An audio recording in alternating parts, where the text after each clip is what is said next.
దేవతలు అని మరికొందరు ఉంటారండి.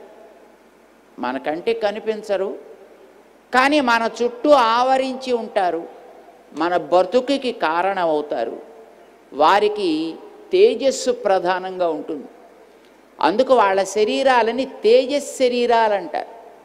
గాలి ఉందా మన మధ్యన? లేదా? ఉందా? నిజంగా మీకు కనిపించిందా మీకు ఎప్పుడైనా? మరి ఎట్లా తెలుస్తుంది? గాలి కనిపించదు, కానీ అది లేకపోతే మన బ్రతుకు లేదు. దానికి కూడా ఏదో ఒక శరీరం ఉంది, కానీ అది పార్థివ శరీరం కాదు. అందుకే మన కంటికి కనిపించదు. మన కంటికి కనిపించాలంటే అది పార్థివమైన అంశలో దాంట్లో కొంచెం ఉండాలి. ఉంటే తప్ప మన కళ్ళు దాన్ని గుర్తించలేవు. అందుకోసం మన కంటికి అవి పెద్దగా కనిపించదన్నమాట. అవి తేజస్ శరీరాలు కలిగినటువంటివి. నిప్పు మనకు కనిపిస్తోంది అనంటే అందులో ఉండే తేజస్సు మనకు కనిపించదు. తేజస్సు మన స్కిన్కి కనిపిస్తుంది. మనకు కనిపించేది అందులో ఉండే మట్టి అంశ కనిపిస్తుంది. ఆ మట్టి అంశ క్రమంగా బూడిద కింద మిగులుతుంది అన్నమాట. తేజస్సు మన కంటికి కనిపించదు, కానీ మనం ఫీల్ కాగలుగుతాం. గాలి మన కంటికి కనిపించదు, కానీ దాన్ని మనం ఫీల్ అవ్వగలుగుతాం.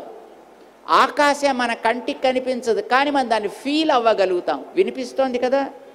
ఇక్కడ మేమేదో మాట్లాడుతున్నాం, మీరు అక్కడెక్కడో కూర్చున్నారు, అయినా మీకు కూడా అదేదో వినిపిస్తోంది. ఓ ఇలాగట అలాగట అని మీరంతా అనుకుంటున్నారు కదా. అలా అనుకుంటున్నారంటే ఇక్కడ ఆడిన ఈ మాట అక్కడ దాకా మీ దగ్గరికి వస్తోంది అంటే ఈ తెచ్చేటటువంటి దానికి పేరు ఆకాశం అంటాం దాన్ని. అందుకోసమే దాన్ని శబ్ద గుణకం అన్నారు దానికి.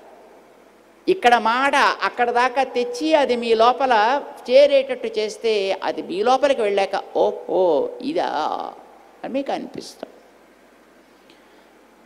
శరీరాలన్నీ కూడా ఈ భూతాలతోటి తయారవుతాయి, కానీ ఈ శరీరాల్లో ప్రవృత్తులు కలగడానికి లేదు తెలివి ఏర్పడటానికి కారణమైనటువంటి లోపల మనం ఉన్నాం.